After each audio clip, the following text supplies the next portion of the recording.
Hey everyone, it's me, the Otaku Fangirl here to talk about Hatsune Miku's 10th anniversary and what Vocaloid means to me. So let me tell you. It is Hatsune Miku's 10th anniversary, or some people call it her 10th birthday this year, today actually, and wow, I've been with Vocaloid since it was either 2012 or 2013, between those time frames, and now we're in 2017, and since then she's grown hugely, and I am just so shocked that we're at this point where I've been to 2 Vocaloid concerts in my life, which I'll explain how those experiences went later, and I'm just here to talk about Vocaloid, and especially Miku, and how Vocaloid's kind of changed my life in a way when I think about it, because it's almost only the music I listen to now, besides anime openings, endings, insert songs, but Vocaloid is that big piece of music that I really listen to daily. So yeah, but with Hatsune Miku having her 10th anniversary, apparently in Japan she's having like a 2-day concert or something, and like the songs are different. I wish I was in Japan for it, I really do, but I'm not. So I'm here to just talk about Hatsune Miku. And how did I get into Vocaloid though? That's the question, first of all, that I want to talk about is, well, I was on the internet, on YouTube, and one day I came across this thing called Rin and Lin concert, Butterfly on Your Right Shoulder, and I'm like, what the heck is this thing? And I clicked on it, and that was it, you know, I'm into Vocaloid. And you can't just, you know, find Rin and Lan, you know, Luca, Kaito, Meko. Of course you're going to find Hatsune Miku. So, you can't, you know, get into Vocaloid without at least listening to her songs, because she's the most popular one. So, her 10th anniversary is probably a really big deal for her and, you know, the company and everything. So, I think with this, I'll just explain, you know, why I love Vocaloid, why it's such a nice community as well, because the community, it's so, like, the people that I've met with Vocaloid, they're all so nice, and not just, you know, the people that love it, but the people who make the songs and create what Hatsune Miku is and all the other Vocaloids. So, that's some things I'll explain. I'll explain how I went to my first concerts, 2 of them, I've been to 2 of them, I hope to go to more in the future, but that's pretty much what I'm going to tell you in this video, so let's get started.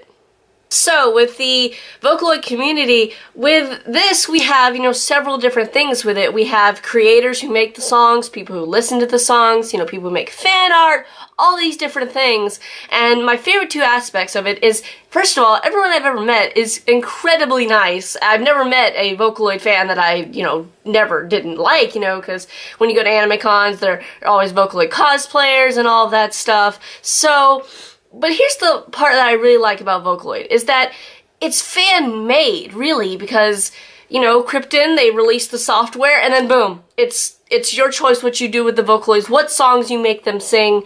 You know, it doesn't matter, you know, the world is your oyster with Vocaloid, really, and I really like to see all the new songs that creators put out, you know, the really big creators, but the really small ones as well that are trying to make songs. I'm like, you did good, you know? And then there's the, you know, the big songs, you know, people who made World Is Mine, but then there's, you know, other songs that are lesser known by littler people who I subscribe to if they have really good tuning and everything. Even if they don't have good tuning, I'm like, you know what, they'll get there one day, because they're just starting out. But that's what the whole thing about Vocaloid is that it's such a nice community, because, you know, it's fan-made, it's all for the fans. We can headcanon anything we want. You know, Miku one day can be a space in space, you know, being a astronaut. The next she could be working in a work office in her song. You know, there's the options are limitless with this. You know, she can do anything, and she's also, if you didn't know, Hatsune Miku, if I remember correctly, that means sound of the future. So that's something interesting. But, you know, one point in my life, I wanted to actually buy the software and make my own songs. Then I realized I could never do that. But I give credit to people who could, because it seems like a hard software to figure out, because I've seen, like, the actual software and how it works. And I'm like, yeah, I don't have any music talent, so I probably couldn't do that, but overall, you know, the people who can, I'm very impressed that they can do that. But now I want to talk about how Hatsune Miku has grown these past few years, and oh boy, has she grown. So in 2011, if I remember correctly, Hatsune Miku and all the other Vocaloids had a concert in LA, their ever first one. If I can remember, that is how that works. So yeah, that's when they had the first concert. Unfortunately, I wasn't into Vocaloid at the time, so I didn't know about it. But they had their second appearance in LA, in, what year was it? I think 2014, don't quote me on that, or 2015, it's one of those years. So that one I was able to go to, and if I remember correctly, that was the one that was held in LA and New York. So there's something interesting. And at that point in time, Hatsune Miku, she appeared on the David Letterman show. And I watched that with my mom, actually. She was like, okay, whatever. But I was really into it because I was like, oh my gosh, she's, being on a, television show and singing a song. Now, granted, that's when the English voice bank for her was coming out. So, of course, they used an English song. And I didn't feel like it represented her as well as it could have, but it was still good. So I was like, okay, so that introduced probably a lot of people to what Vocaloid is, and especially Hatsune Miku, and oh man, let me tell you, my first concert experience, what an experience it was. I was like, wow, I even cosplayed there. I didn't wear my wig for what cosplay I wore, but Hatsune Miku, before I get into the whole concert story, Hatsune Miku, she has really grown since getting more like international popularity here in America. And now I feel like, not just going to a con, like an anime convention, but if you go to, out in the streets, you might, find someone listening to Vocaloid, and I swear to you, one time when I went to college, I heard somebody through their headphones listening to Vocaloid. I swear to you I did.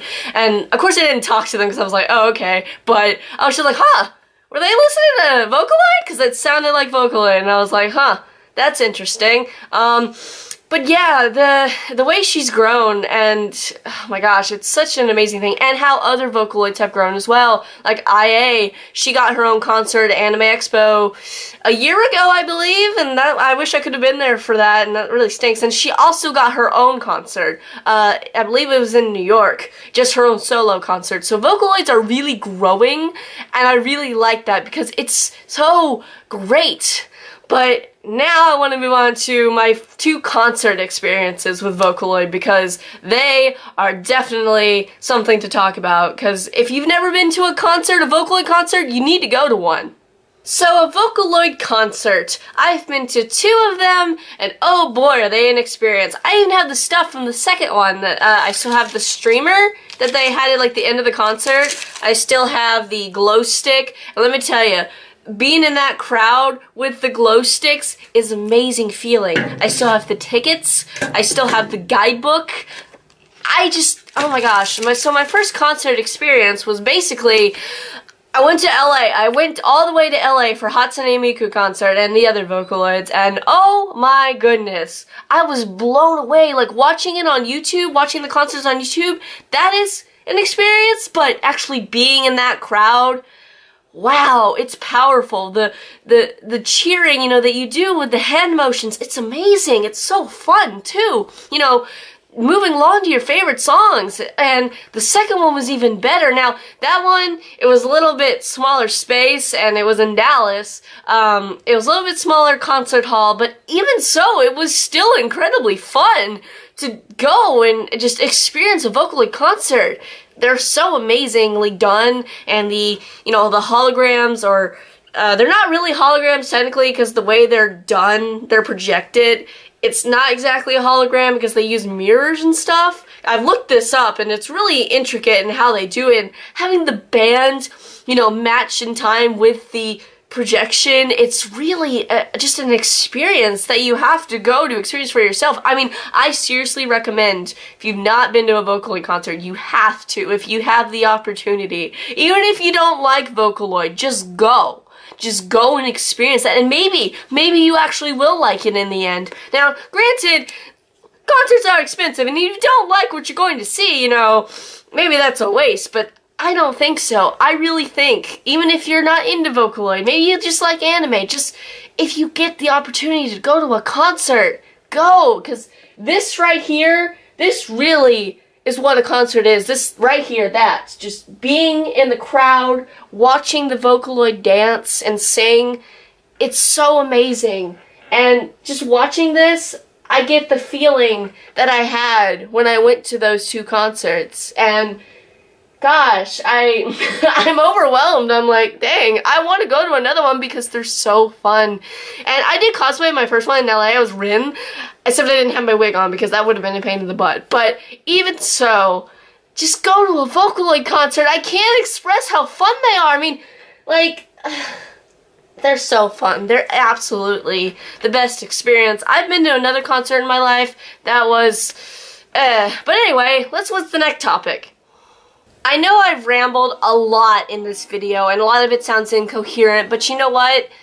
That's okay, because I wanted to share my love for Vocaloid and how it's impacted my life and how it can impact your life, because, you know, when I'm having a bad day, I turn on a Vocaloid song and I feel happier, then I just keep listening and it makes my day. It really does. Now, anime openings, endings, insert songs can do that too, but Vocaloid moves me in a way because the thing is that I feel like I have a special connection with these characters, you know, because they're my own, you know. I have my own personalities for Miku, Rin, Lin, Kaito, everybody, and so they're personal to me, you know, and I feel like if they were real, they would just want to give back to their fans, just sing their hearts out for them, because that's how I see them. I really see them like that, because they're so happy and energetic. Now, they do have their dark songs, of course, you know, but hey, they can do any genre of song because it's a software. You can do anything with it, so that's the great part about Vocaloid, you know? And again, you can give them their own personalities, and concerts are amazing things, and Vocaloid is such a big thing now, and it's almost a little scary because it's like, wow, I was in the fandom when it was still big, mind you, but it was still smaller than it is now, because you see so many Vocaloid songs being made every day, you know, so many, and not just Miku, you know, everybody, every Vocaloid, you know, and there's so many Vocaloids. There's not, you know, there's Utaloids, you know, and all those other ones, and people make their own Vocaloids, you know. They use the software and tweak the voice a little to make their own character and their own voice, you know, and that's amazing to me that people are able to do that and make their own characters. But with Vocaloid, you know, Miku and everybody, you just have all this freedom that you can do with her and all the other characters, and I love that. I really do, because it gives me a sense of, like I said, I'm personally attached to these characters because I know them, because I kind of made my own version of them in my mind. You know, that's kind of what everybody does. They have their own thought process. Some people think they're AIs, some think they're robots, you know, and it's like, alright, that's nice, but, you know, to me, they're more than that. They're more than AIs, they're more than robots, they're a voice. They're the sound of the future, which is what Miku's name means, you know, sound of the future, and they really are the future, I think, of music, because they're amazing. They, you know, they can go high, they can go low with their pitch, you know, they can do almost anything that you put your mind to make them do. Now, granted, that gives way to some questionable things, but even so, you still have the things that are amazing. And I love Vocaloid. I'll always love Vocaloid. Do you like Vocaloid? I'd like to know, and if not, try it. Just give it a try, please. Please do, okay? And with that, I have not much else to say, and lots of rambling, but that's okay. So I will see you guys in my next video, okay? Bye!